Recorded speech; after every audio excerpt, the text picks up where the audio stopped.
Hello, everybody, and welcome to Dot to Dot. Today, I'm going to talk about the Phil Stevenson Cipher document. I talked about it in my last video. It's one of the cipher documents, and we're going to talk about the origins, where it may have came from, and what interest it would have, and why it was hidden the way it was hidden. And it's going to be interesting to look at what these people were into. I have a presentation. Now, this is the document. Let me put it on slideshow here. This is the document that was found by the members of a lodge along with Phil Stevenson.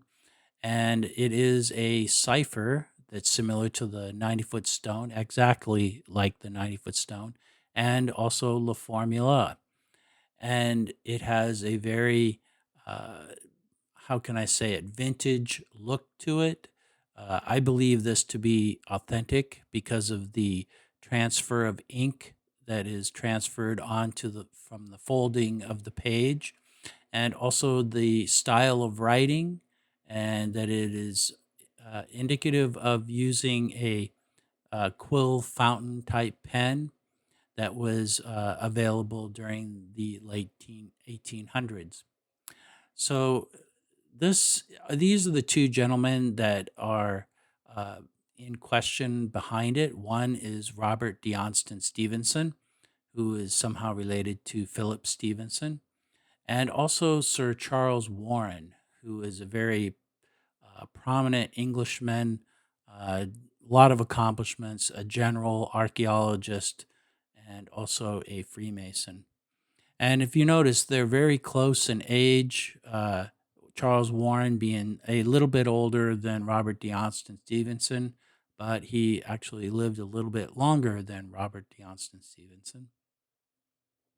So, how did this come about? And this is the account of Phil Stevenson. And he says, in 1995, while researching my family tree, my older brother and I were shown a collection of personal belongings that once belonged to the father of a child that was adopted by my great great grandparents after the mother had died during childbirth.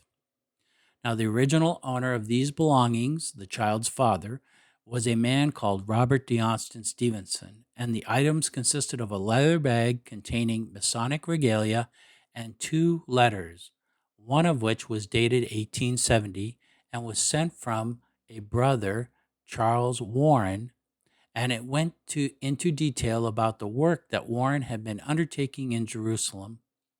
And at the time this letter was sent, we discovered that Robert Johnson Stevenson was working as a journalist for the Pall Mall Gazette in London. So we're going to find out that these gentlemen had a lot in common.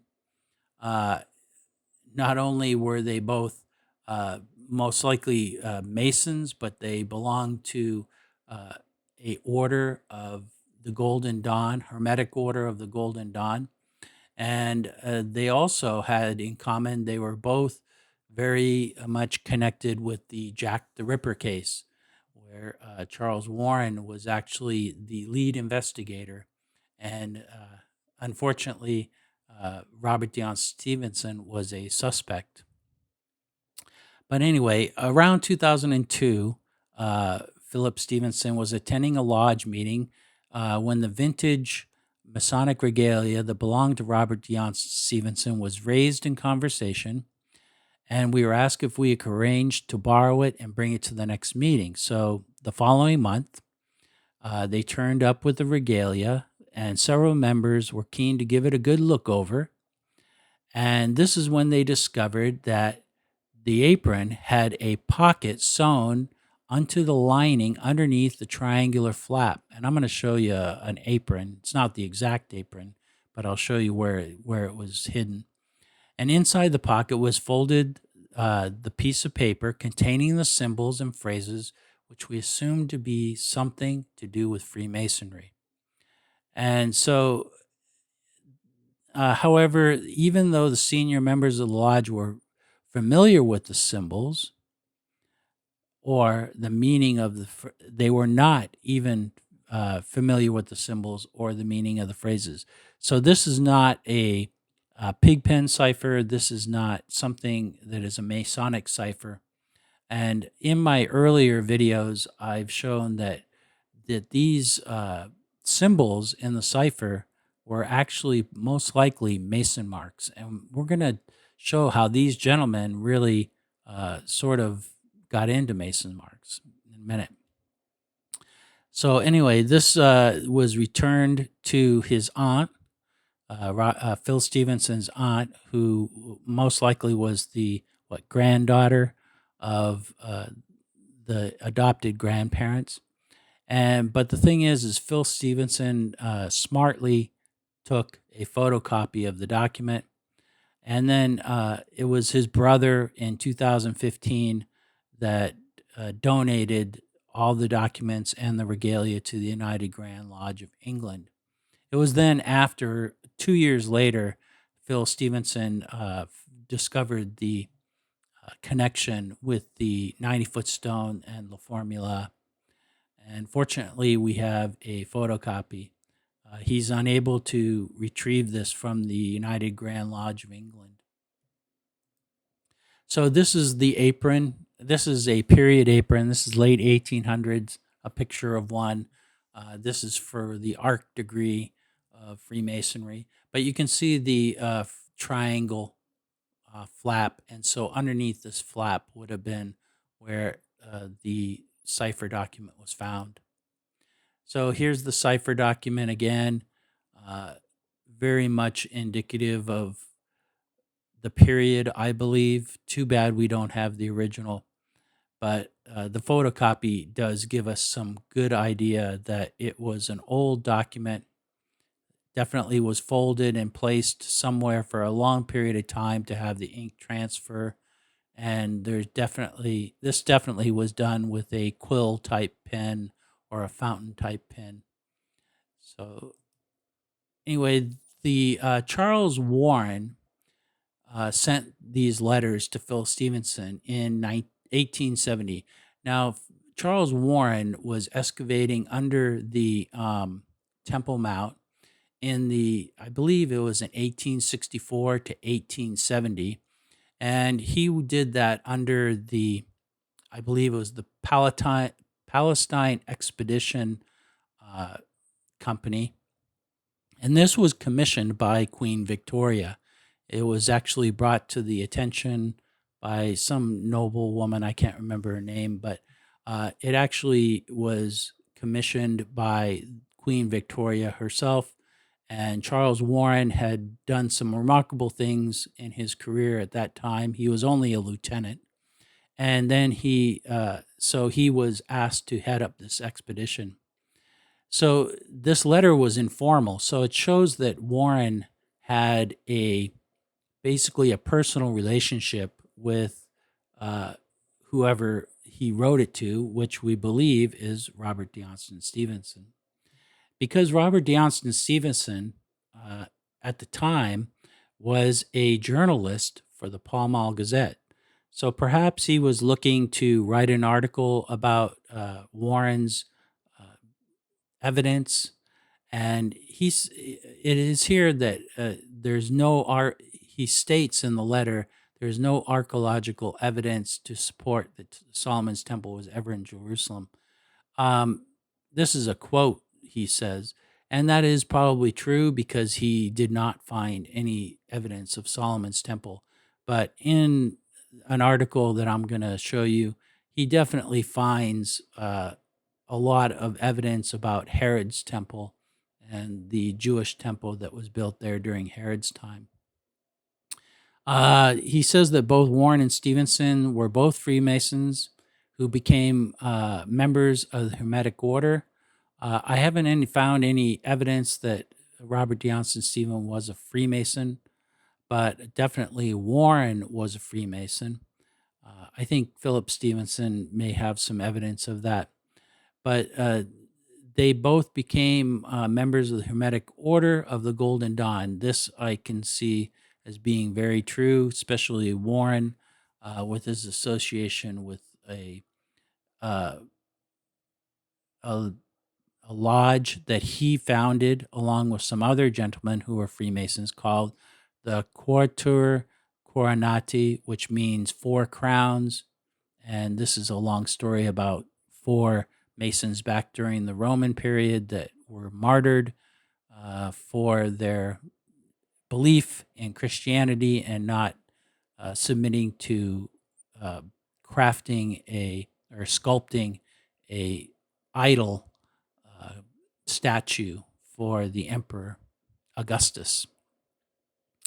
But this lodge was basically dedicated to Masonic history and research, and to find out why the teachings of Masonry, Freemasonry, is what it is, and also to investigate the symbols and symbology of Freemasonry.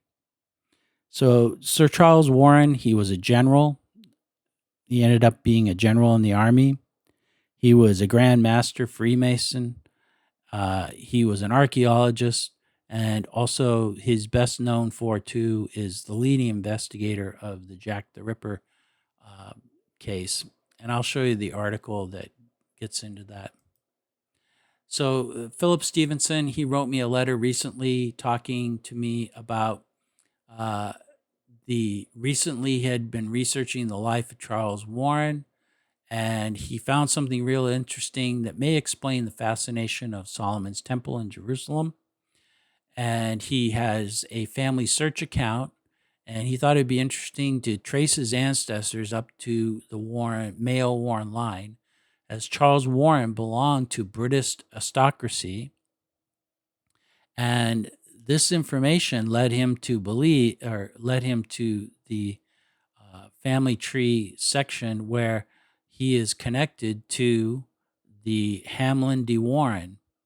And Hamlin de Warren was a noble, he was the Earl of Surrey, and his grandfather was Fulk V, who became the King of Jerusalem, and he was associated with Hugh de Payne, who was the founder of the Knights Templar.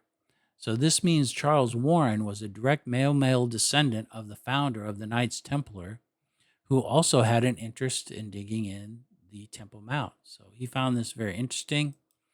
I did a little research myself, and it is true. William de Warren, there was 3 William de Warrens that gained their title through William the Conqueror of England, who was the King of England and France in the 11th century. And here's Hamlin de Warren. And if you go down, it goes down here.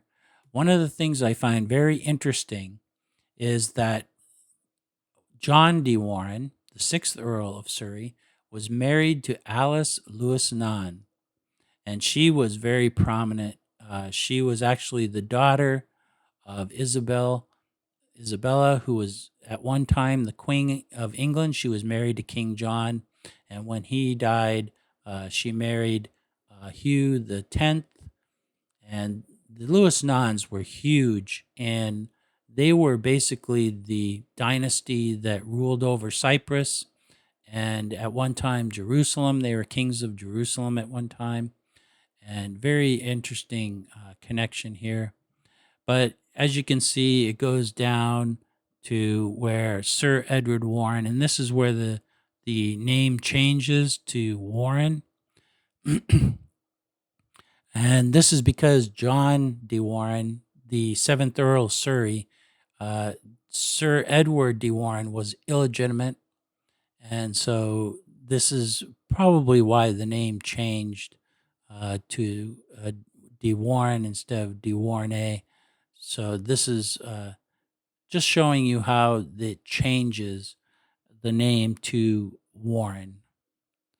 But it is an interesting lineage, and I believe it is true that Charles de Warren somehow is through this lineage, and perhaps may have gained his interest in Jerusalem and the Temple Mount also through this. But it also was of great interest to the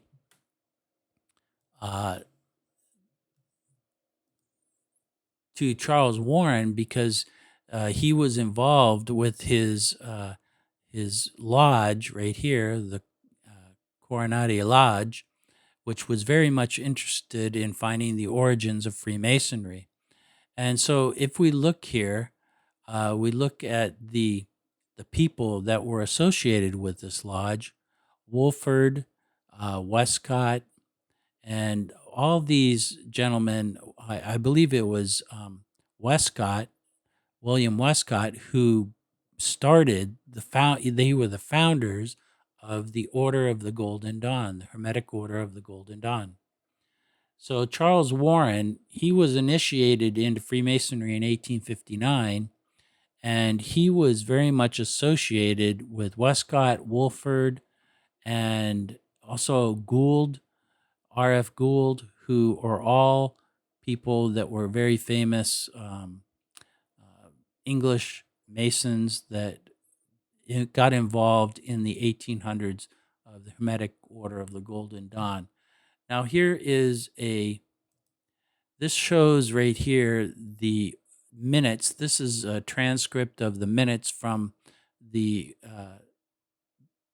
Coronati Lodge, and you can see all the gentlemen that were Wolford and Gould and Westcott. They're giving this.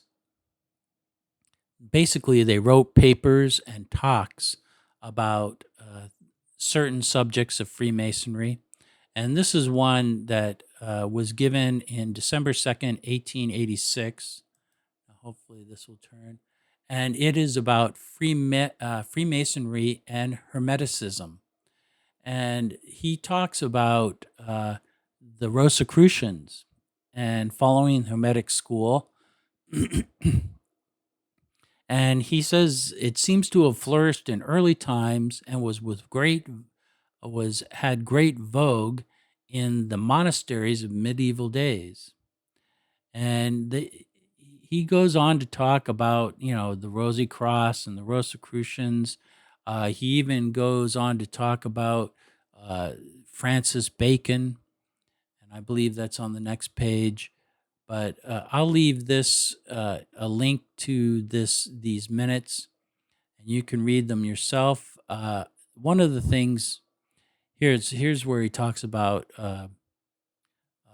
Bacon and Ashmole, who was also a Rosicrucian, and he talks about how they were basically Hermetic societies, and they were perhaps a great influence on the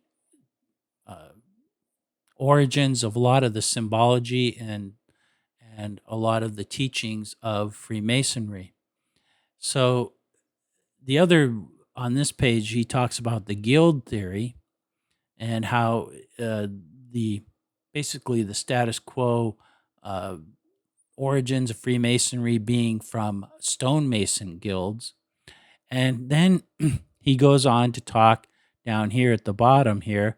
My first illustration was what he's talking about, the illustrations of the connection between Freemasonry and the different theories about where it came from. And his first illustration he's calling to the attention of Mason marks. Now, if you remember on the Curse of Oak Island, they talk about finding Mason marks in a church, I believe, in Portugal. And I also did a video about Mason marks and how they have a connection with the cipher that we're talking about. And actually, most of the symbols in the cipher that we're talking about are Mason marks. And he goes on to talk about how they are symbolically alphabetical and numerical in their origin, and how they become symbolic of national and tribal and family, and they're also personal marks.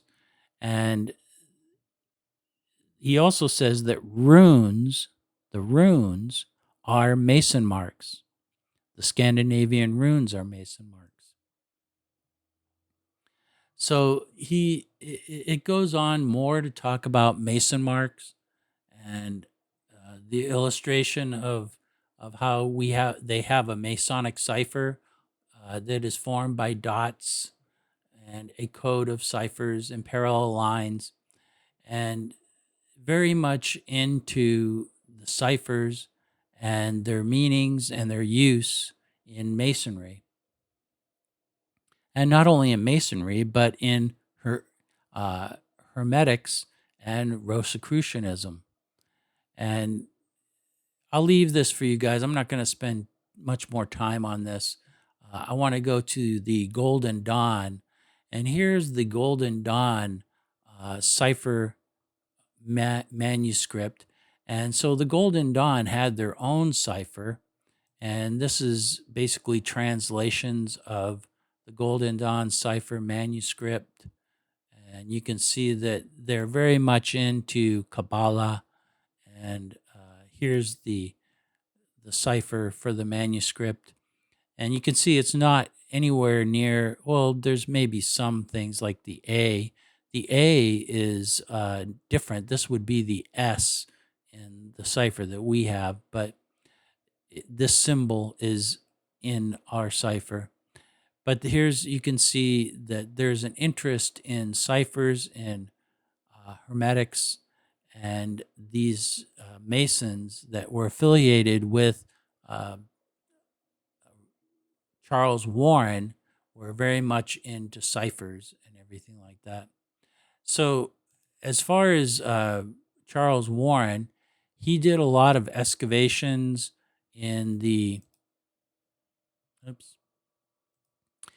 He did a lot of excavations in Jerusalem, and this is an article here that explains pretty much all the things that he did. It doesn't explain everything, but it gives a good summary of, what they found under the Temple Mount, and basically what he found was the evidence of Herod's temple. He did a lot of surveying of the Herod's temple. He also found a lot of the water cisterns and the water aqueducts underneath the Temple Mount.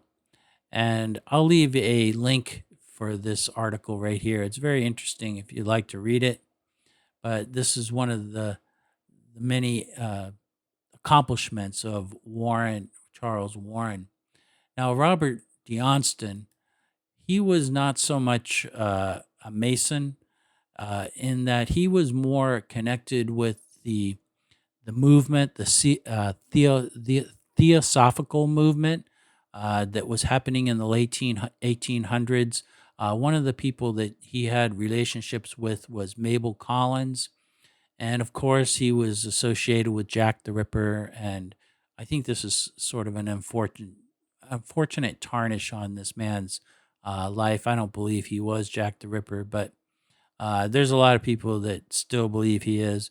But he was very much involved in the Theosophical movement that was started by Helena Blavatsky, and also another person that was involved in that, and also involved in the uh, Hermetic Order of the Golden Dawn was Aleister Crowley, who I believe had relationships with Victoria Kremer, who is mentioned in this article. But this is a Jack the Ripper article, but it does talk about Robert Dionston Stevenson, and it's a good illustration of what he was involved in.